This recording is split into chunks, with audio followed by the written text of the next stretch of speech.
Okay dear student, आज हम देखेंगे अन्योन्य प्रेरण। ठीक है, तो अन्योन्य प्रेरण की जो परिभाषा होती है, जब किसी कुंडली में बहने वाली धारा के मान में परिवर्तन किया जाता है तो पास रखी दूसरी कुंडली से बद्ध चुंबकीय फ्लक्स में परिवर्तन होता है, जिससे उसमें प्रेरित विद्युत वाहक बल उत्पन्न होती है और इस घटना को हम लोग अन्योन्य प्रेरण कहते हैं।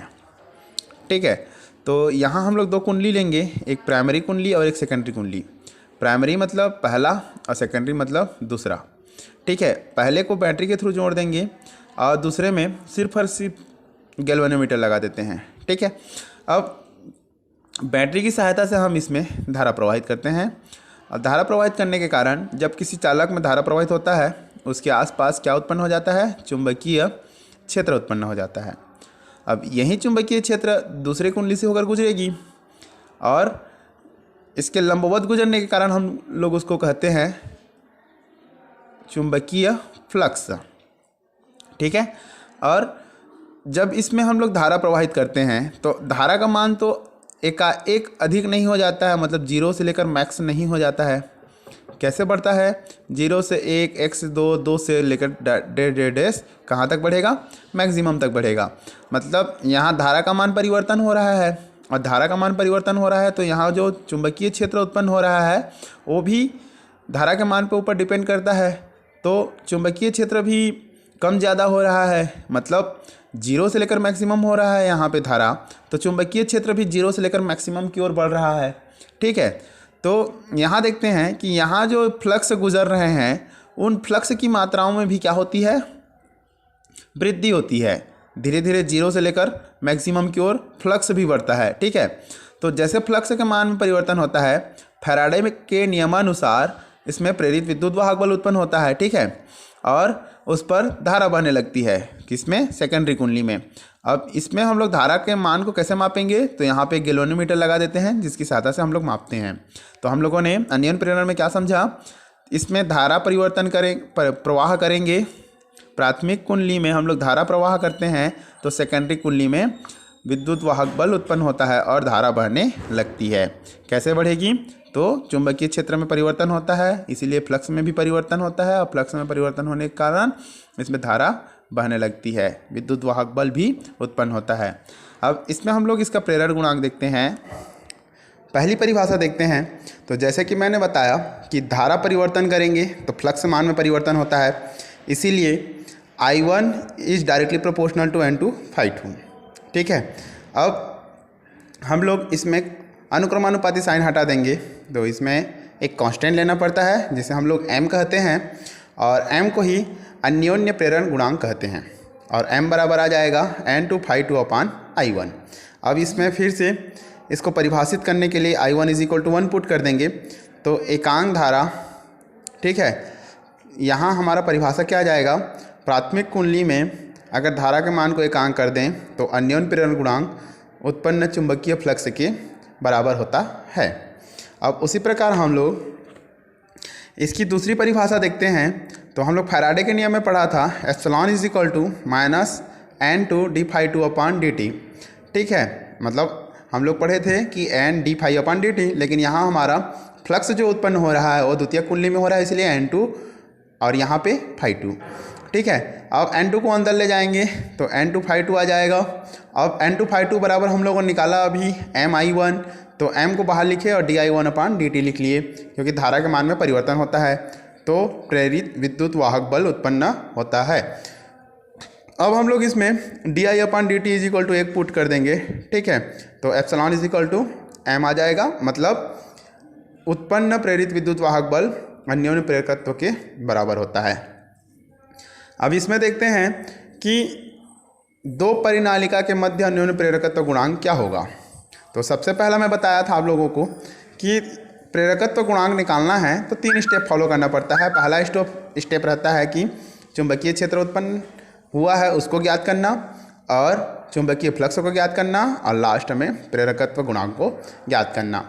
तो यहाँ पे हम लोग दो परिनालिका ले लेते हैं, पहला परिनालिका S1 और दूसरा परिनालिका S2 है, दोनों की लंबाई L है। ठीक है, अब क्या करेंगे, S1 में यहाँ जो S1 दिया है उसमें धारा प्रवाहित करेंगे, क्योंकि हमारा जो उद्देश्य रहता है कि पहले कुंडली में धारा प्रवाहित करना है और दूसरे कुंडली में प्रेरित विद्युत वाहक बल उत्पन्न होगा। इसीलिए हम लोग S1 में धारा प्रवाहित करते हैं तो S1 के कारण आसपास चुंबकीय क्षेत्र उत्पन्न हो जाता है, जिसे हम लोग B1 लिखते हैं। और परिनालिका के कारण जो चुंबकीय क्षेत्र उत्पन्न होता है उसके लिए हम लोगों ने व्यंजक ज्ञात किया था μ0 Ni, लेकिन यहाँ पे S1 है इसीलिए यहाँ पर हम क्या कर देंगे I1। अब इसको N को भी N1 कर देंगे। अब ये जो N होता है वो प्रति एकांक लंबाई में फेरों की संख्या होता है।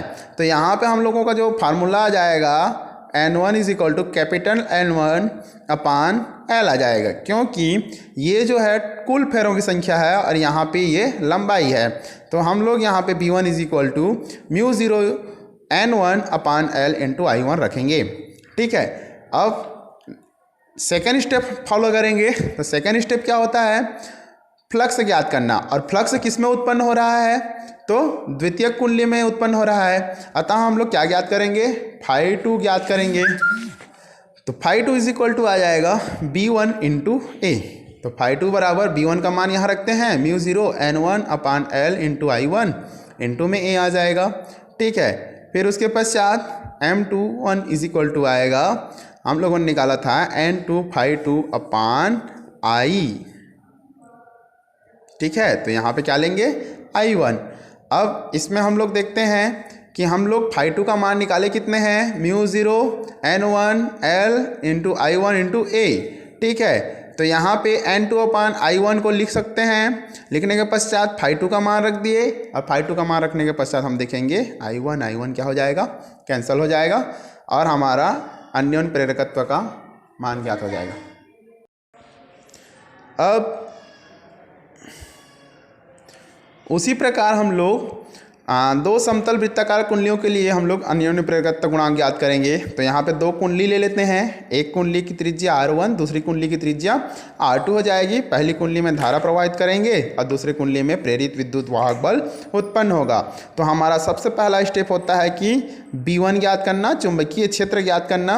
अतः हम लोगों ने कुंडली के लिए निकाला हुआ था एम्पियर के परिपथीय नियम से μ0 N1 I अपान 2R1। ये फार्मूला हमारा पिछले क्लासों में ज्ञात किया हुआ है, तो इसको लिख लेते हैं। अब यहाँ 1 क्यों लिखे हैं, क्योंकि हम लोग इसमें धारा प्रवाहित कर रहे हैं प्राइमरी कुंडली में। तो प्राइमरी कुंडली के आसपास क्या उत्पन्न हो रहा है, चुंबकीय क्षेत्र उत्पन्न हो रहा है।